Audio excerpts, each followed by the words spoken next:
La flamme olympique est le plus fabuleux des symboles de l'olympisme. C'est pour ça qu'EDF a voulu développer une flamme innovante, bas carbone et en adéquation avec ce qui se passe aujourd'hui en termes d'environnement.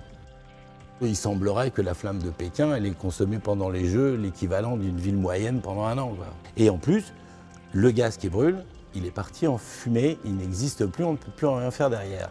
Donc c'est de se dire, gardons le symbole, mais gardons-le le plus petit possible et magnifions-le avec la technologie d'aujourd'hui.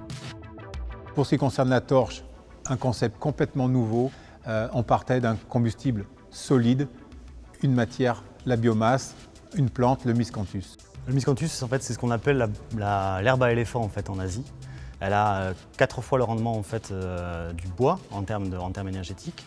Donc ce qu'on a fait, c'est qu'on est parti sur une forme de briquette, donc avec une cheminée qui est une cheminée intérieure. Donc la combustion se fait à l'intérieur du combustible et pas à l'extérieur. Et une cheminée qui a une forme un peu particulière, en effet, qui est une forme en étoile. Donc la forme en étoile pour plusieurs raisons. La première, c'est que la combustion en fait, se fait de façon progressive, se déployant du centre de l'étoile vers l'extérieur du cylindre. Donc on maintient en fait un périmètre constant. Et si on maintient un périmètre constant, on maintient l'énergie constante. Donc le miscanthus a été travaillé pour faire l'extérieur d'une certaine façon. Il a été travaillé pour faire le combustible d'une autre façon.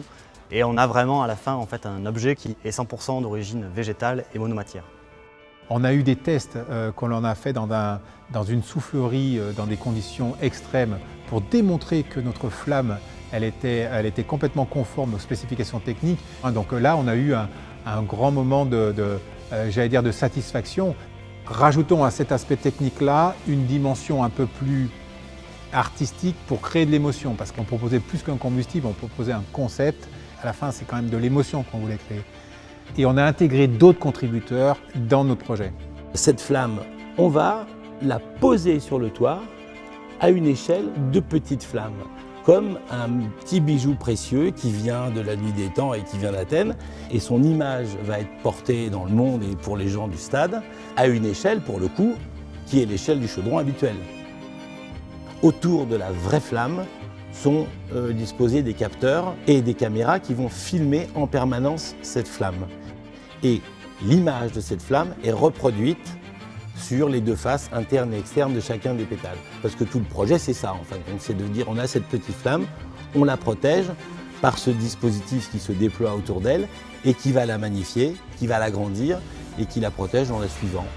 Les équipes se sont très spontanément en fait, mobilisées autour de la thématique et on a vraiment fédéré autour d'un travail d'équipe. Ils ont pris ce projet-là comme un challenge et là on avait plus que l'activité, on avait la passion, on voulait délivrer et on y est allé avec les tripes.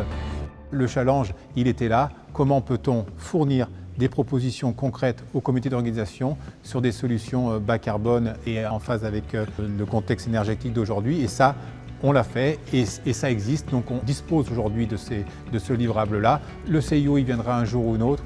Ça n'a pas été pour ce coup-là avec le LOCOG. Pourquoi pas demain avec de futurs comités d'organisation.